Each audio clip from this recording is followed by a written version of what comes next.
Congresswoman Gabbard, you took issue with Senator Harris confronting Vice President Biden at the last debate. You called it a, quote, false accusation that Joe Biden is a racist. What's your response? I want to bring the conversation back to the broken criminal justice system that is disproportionately negatively impacting black and brown people all across this country today. Now, Senator Harris says she's proud of her record as a prosecutor and that she'll be a prosecutor president, but I'm deeply concerned about this record. There are too many examples to cite, but she put over 1,500 people in jail for marijuana violations and laughed about it when she was asked if she ever smoked marijuana. She blocked evidence. She blocked evidence that would have freed an innocent man from death row until the courts forced her to do so.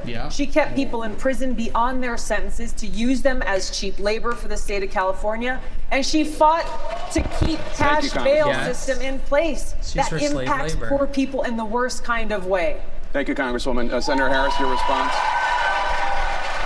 Harris is a white addresser. Just like Obama. As the elected Attorney General of California, I did the work of significantly reforming the criminal justice system of a state of 40 million people, which became a national model for the work that needs to be done. And I am proud of that work.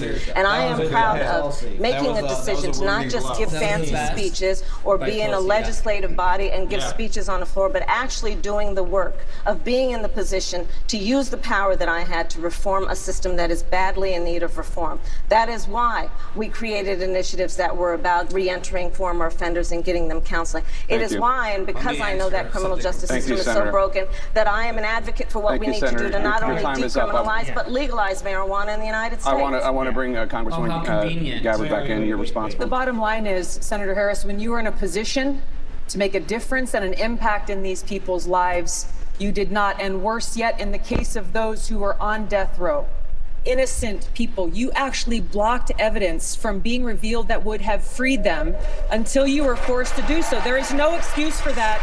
And the people who suffered under your reign as prosecutor, you owe them an apology. Senator Harris. My entire career, I have been personally opposed to the death penalty, and that has never changed. And I dare anybody who is in a position to make that decision, to face the people I have faced, to say, I will not seek the death penalty. That is my background. That is my work. I am proud of it. I think you can judge people by when they are under fire, and it's not about some fancy opinion on a stage, but when they're in the position to actually make a decision, what do they do?